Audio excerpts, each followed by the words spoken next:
Hello friends, આજે આપણે વાલોળ પાપડીનું શાક બનાવીશું. તો આ શાક એકવાર આ રીતે બનાવશો તો બધાને બહુ જ ભાવશે.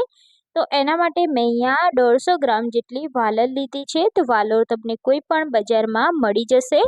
તો આપણે તેના જોડે રીંગણ પણ એડ કરીશું, જેથી આ શાક ખાવામાં ખૂબ જ ટેસ્ટી લાગશે. તો હવે આપણે આ વાલોળ પાપડીને કટ કરવાની છે. તો આ રીતે ઝીણા ઝીણા ટુકડામાં પાપડીને આપણે કટ કરી લેવાની છે.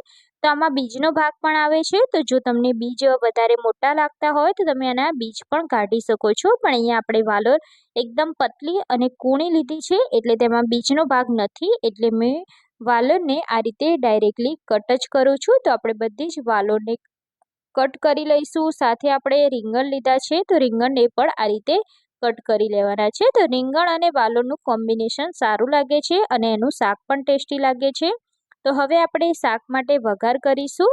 તો 3 ચમચી આપણે તેલ એડ કરીશું. એમાં આપણે 1 ચમચી જેટલી રાઈ એડ કરીશું અને રાઈને સરસ ફૂટવા દેવાની છે. એમાં 1 ચમચી જીરું એડ કરવાનું છે અને બંને સરસ એવું સાતળે એટલે અડધી ચમચી અજમો એડ કરીશું. અજમાથી આ શાકનો ટેસ્ટ ખૂબ જ સરસ આવશે અને ખાવામાં પણ ખૂબ જ ટેસ્ટી લાગશે. હિંગ એડ કરીશું અને મેં અહીંયા લસણની પેસ્ટ એડ કરી છે. તો લસણ એડ કરવું ખૂબ જ જરૂરી છે, તેનાથી જ આ શાકનો ટેસ્ટ સરસ આવે છે. એટલે આપણે લસણ સ્કીપ નહીં કરીએ. જો ના ખાતા હોય તો તમે અહીંયા સ્કીપ કરી શકો છો. હવે આપણે ડાયરેક્ટલી શાક એડ કરી દેવાનું છે. શાકને મેં 2 પાણીથી ધોઈ લીધું હતું. તો શાક એડ કરીને આપણે આ રીતે મિક્સ કરી લેવાનું છે અને તેલ સાથે શાકને થોડીક વાર સાતળી લેવાનું છે. પછી આપણે તેમાં મસાલા કરવાના છે. તો મસાલા જનરલી આપણે બધા શાકમાં પહેલાં કરતા હોય છે, પણ આ શાકમાં આપણે લાસ્ટમાં કરીશું. તો અડધી ચમચીથી પણ ઓછી હળદર એડ કરીશું. 1 ચમચી લાલ મરચું પાવડર એડ કરીશું અને સ્વાદ પ્રમાણે મીઠું એડ કરવાનું છે અને સરસ રીતે મિક્સ કરી લેવાનું છે.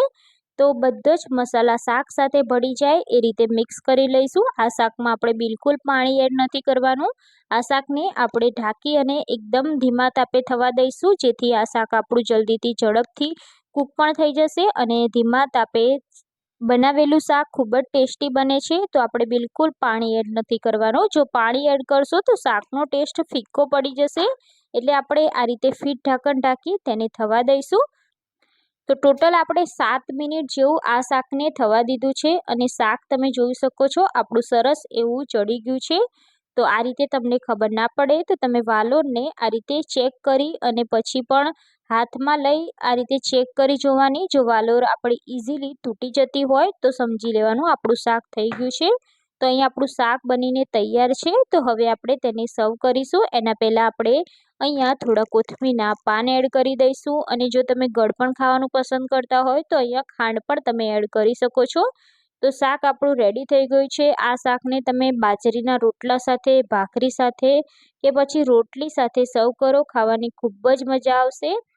જે લોકો વાલોળ ખાવાનું પસંદ નહીં કરતા હોય એ પણ વાલોળ ખાવા લાગશે જો તમે આ રીતે શાક બનાવ્યું હશે. તો આપણું શાક બનીને તૈયાર છે, તેને સર્વ કરીશું. તો તમને આ રેસીપી કેવી લાગી એ મને કમેન્ટ કરી અને જણાવજો. રેસીપી સારી લાગી હોય તો તમારા ફ્રેન્ડ સાથે શેર કરી દેજો અને ચેનલ પર નવા હોય અને ચેનલને સબસ્ક્રાઈબ ના કરી હોય તો સૌથી પહેલાં ચેનલને સબસ્ક્રાઈબ કરી લેજો. બાજુમાં આપેલા બેલ આઇકોન પર ક્લિક કરી લેજો, જેથી નવી નવી રેસીપીના નોટિફિકેશન ફ્રેન્ડ સૌથી પહેલાં તમને મળી જાય. તો ફરી મળીશું નવી રેસીપી સાથે.